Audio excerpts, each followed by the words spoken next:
घोष बाबासाहेब आंबेडकरांचा बाबासाहेबांचा अपमान करतायत कारण ते कल भी बाबासाहेब से डरते थे आज भी डरते। जे बीजेपी सरकार आहे ते बीजेपी सरकार मुर्दाबाद जे बाबासाहेबांच्या प्रत्येक वेळेला विरोध करतायत त्यांचा मी निषेध करतो माझ्यातर्फे या सिद्धार्थ कॉलनी तर्फे। आणि तो अनिल मिश्रा जेव्हा पण भेटणार त्याला आंबेडकरी जनता ठोकल्याशिवाय राहणार नाही। माझ्यासोबत इतका मेजॉरिटीने आणि इतका सपोर्ट केलेला आहे। आज मी त्यांचे सर्वप्रथम आभार मानतो की माझ्या पाठीशी एवढे उभे राहिले।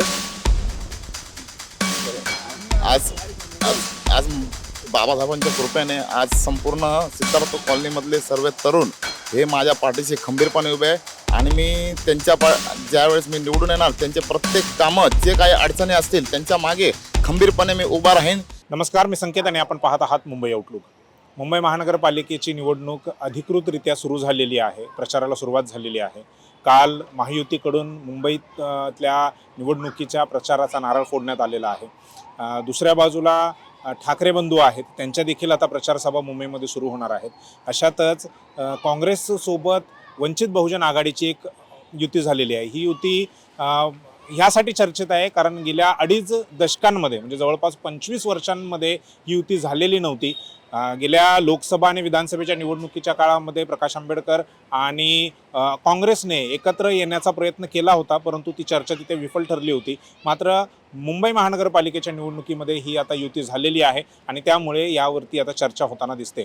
आपण ह्या युतीवरती आंबेडकरी समाज काय विचार करतोय, कसं बघतोय या युतीकडे, काय या युतीच्या समर्थनामध्ये ते राहणार की नाही, हे मुद्दे घेऊन हे प्रश्न घेऊन आपण आंबेडकरी समाज ज्या ठिकाणी राहतोय प्रामुख्याने चेंबूर असेल, घाटकोपर असेल, या ठिकाणी आपण जातोय आणि त्याचाच एक भाग म्हणून आपण चेंबूरच्या सिद्धार्थ कॉलनीमध्ये आता आहोत। आपल्यासोबत इथे कार्यकर्ते देखील आहेत आणि त्यासोबतच अपक्ष उमेदवार देखील इथल्या नगरातल्या तरुणांनी जो उमेदवार म्हणून दिलेला आहे त्यांच्याशी चर्चा करणार आहोत।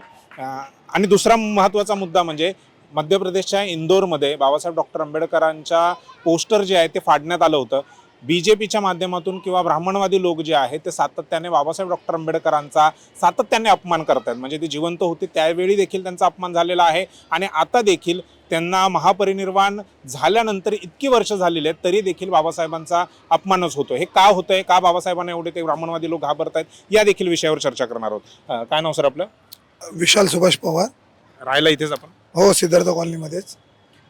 युती झालेली आहे म्हणजे 2.5 दशक जी युती झालेली नव्हती ती युती झालेली आहे। काँग्रेस आणि वंचित बहुजन आघाडी एकत्र आलेली आहे, काय प्रतिक्रिया आपली? वंचित बहुजन आघाडी आणि काँग्रेसची जी युती आली ती स्वागतार्ह आहे, पण तरी देखील येथील स्थानिक उमेदवाराला डावलण्यात आलं ते थोडंसं इथल्या सर्व युवकांच्या मनात खटकतंय आणि त्यामुळे सर्व युवकांनी मिळून इथला एक स्थानिक त्यांच्यातला हक्काचा सुखदुःखाचा भाऊ म्हणून विवेक काकडे म्हणून माझा बारका भाऊ आहे, त्याला उमेदवारी सर्वांनी अपक्षामध्ये भरायला लावलेली आहे आणि ते सर्वच युवक पिढी जो युवा वर्ग आहे तो सर्व विवेक काकडेच्या सोबतच उभा राहणार आहे असं सर्वांनी ठरवलेलं आहे। का बरं हा वॉर्ड काँग्रेसला गेला, वंचित बहुजन आघाडीला इथून ती जागा नाही सुटली म्हणून हा राग आहे की तुम्हाला जो उमेदवार हवा होता त्या उमेदवाराला तिकीट मिळालं नाही म्हणून हा राग आहे? नाही, हा राग त्यामुळे नाही आहे, हा राग ह्यामुळे की स्थानिक उमेदवाराला इथून प्राधान्य मिळायला पाहिजे होतं।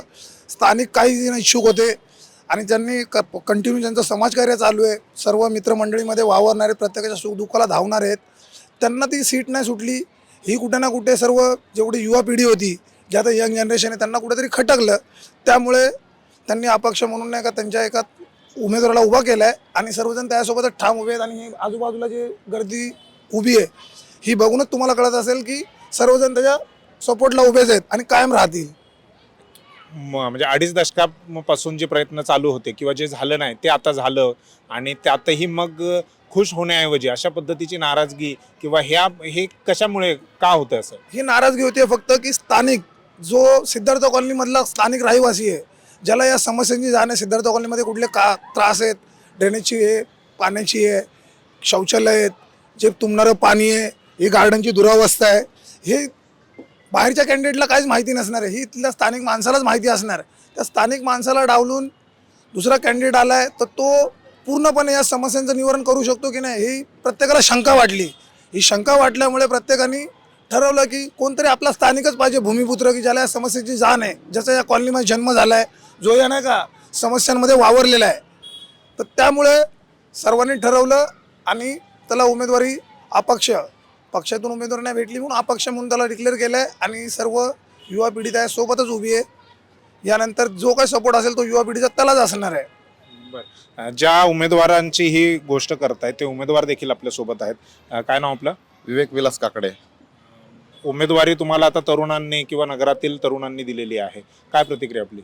खूप चांगलं बरं वाटतंय की माझ्या मित्रांनी या सिद्धार्थ कॉलनीतल्या यंग तरुणांनी माझ्यासोबत इतका मेजॉरिटीने आणि इतका सपोर्ट केलेला आहे. आज मी त्यांचं सर्वप्रथम मी आभार मानतो की माझ्या पाठीशी एवढे उभे राहिले. आज आज आज बाबासाहेबांच्या कृपेने आज संपूर्ण सिद्धार्थ कॉलनीमधले सर्व तरुण हे माझ्या पाठीशी खंबीरपणे उभे आहे आणि मी ज्यावेळेस मी निवडून येणार त्यांचे प्रत्येक कामं जे काही अडचणी असतील त्यांच्या मागे खंबीरपणे मी उभा राहीन हे आश्वासन मी तुम्हाला सर्व सिद्धार्थ कॉलनीला जाहीर करतो. नाही, पण आता काँग्रेस आणि वंचितची युती झालेली आहे, मतांचं विभाजन होईल आणि त्याचा फायदा तिसराच कोणीतरी घेऊन जाईल असं वाटत नाही का?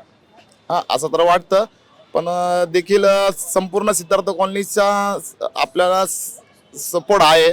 या कारणाने आपण या क्षेत्रामध्ये उभा राहिलेलो आहे आणि संपूर्ण याच्यामध्ये माझ्या आया बहिणी पण आहेत संपूर्ण सिद्धार्थ कॉलनीमधल्या आणि संपूर्ण माझे मित्र देखील यामध्ये सहभागी आहेत. काय मुद्दे आहेत, कोणते मुद्दे घेऊन तुम्ही या निवडणुकीमध्ये उतरला? या मुद्द्यामध्ये म्हणजे आता या सिद्धार्थ कॉलनीमध्ये खूप सारे प्रॉब्लेम आहेत. या सिद्धार्थ गार्डन तरी तुम्ही देखील बघशिला तरी पण इथं या गार्डनची अवस्था देखील बघशिला तरी खराब आहे. आणि दुसरी गोष्ट म्हणजे इथले नाले पावसाळ्यात पाणी साठतं.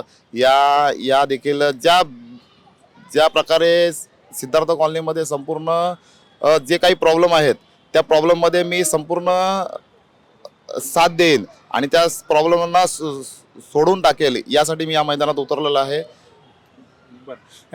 बाबासाहेबांच्या अपमानाचा एक मुद्दा मध्य प्रदेशच्या इंदोरमध्ये ती घटना घडलेली आहे, त्याचे पडसाद मुंबईमध्ये देखील उमटत आहेत. सातत्याने बाबासाहेबांचा अपमान होतोय, काय प्रतिक्रिया? बाबासाहेबांचा अपमान करतायत कारण ते कल भी बाबासाहेब से डरते थे, आज भी डरते. बाबासाहेबांच्या महापरिनिर्वाणानंतर एवढे वर्ष झाले तरी देखील ते घाबरत आहेत का? तर भारतीय संविधानाला. आणि हे जे मनुवादी आहेत हे मनुवादी हे संविधान घालवण्याचा जो प्रयत्न करतायत हा प्रत्येक आंबेडकरवादी, प्रत्येक युवक जो आंबेडकरांना मानतो, जो बाबासाहेबांचा आंबेडकरवादी आहे तो हाणून पाडणार.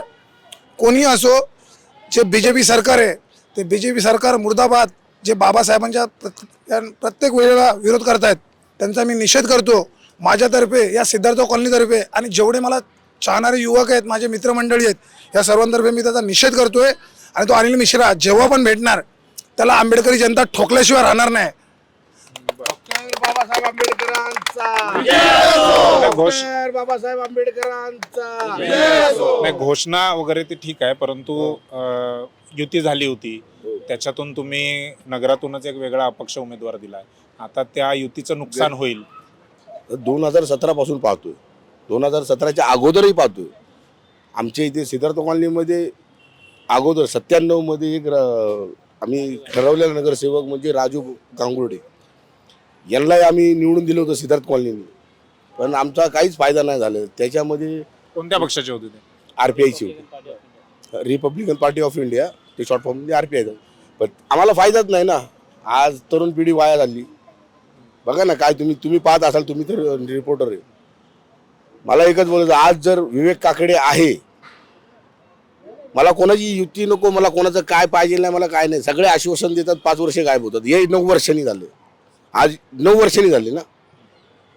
तेव्हा विशाल मोरे उभा होता आमच्या इथून, तो वंचितमधून होता. तेव्हा भारी बहुजन महासंघ होता, तेव्हाही काय झालेलं नव्हतं. पण आज आम्ही ठरवलं, आम्ही नको, आमच्या पक्षाची काय नको, आम्हाला विवेक काकडे हवा आहे आणि आम्ही त्याला निवडून देणार. प्रकाश आंबेडकरांवरती सातत्याने भाजपच्या बी टीम असल्याचा आरोप होतोय. मुंबईमध्ये ज्या त्यांना जागा मिळवल्या, ज्या लढवण्याची ताकद त्यांची होती, परंतु त्या जागा त्यांना मिळाल्या नाहीत किंवा त्यांनी ते सोडल्या. 5 ते 6 जागाच 227 पैकी ते लढणार आहेत. तर ह्या बी टीमचा जो आरोप आहे, मतफोडीचा जो आरोप आहे, त्यावर काय प्रतिक्रिया? मी त्याच्यावरती काहीच बोलू शकत नाही. माझ्या 152 बाबासाहेबांनी सांगितलेलं की पहिलं तू तुझं घर सुधार, तू पहिलं स्वतःचं बघ, तू हे कर. ते आम्ही आमचं 152 सुधारलं. मला त्यांचं काही गरज नाही. मला त्यांनी आतापर्यंत काय केलेले. जर मला तुम्ही आता विचारलं तर मी एक सांगतो तुम्हाला, आमदारकी झाली होती, विधानसभा झाली होती ना, राजेंद्र माहुलकर ज्यांनी बाबासाहेब आंबेडकर जयंती करू नाही दिलेली, त्यांना उमेदवारी कशी भेटली? जर एक नंबरला विशाल भगवानदास मोरे होता तर त्याला उमेदवारी द्या, नाही तर दुसरा कोणतरी बहुजनांचा कोणतरी दलितांचा द्यायचा होता. जे माणूस उमेदवारीला म्हणजे जयंतीला विरोध करतो त्या माणसाला तुम्ही उमेदवारी देणार, आम्ही कसं काय काम करू शकतो. पण आम्ही आमच्या सोयीची, आम्हाला कोणी हे केलेलं नाही. आम्हाला डॉक्टर बाबासाहेब आंबेडकरांनी सर्व हे दिलेले आहे, म्हणून आम्ही विवेक काकडे याच्यासाठी स्वइच्छेने करतो आणि स्वइच्छेने आम्ही लढणार. धन्यवाद मुंबई आउटलुकशी बोलल्याबद्दल आणि तुम्हाला मुंबई आउटलुककडून शुभेच्छा.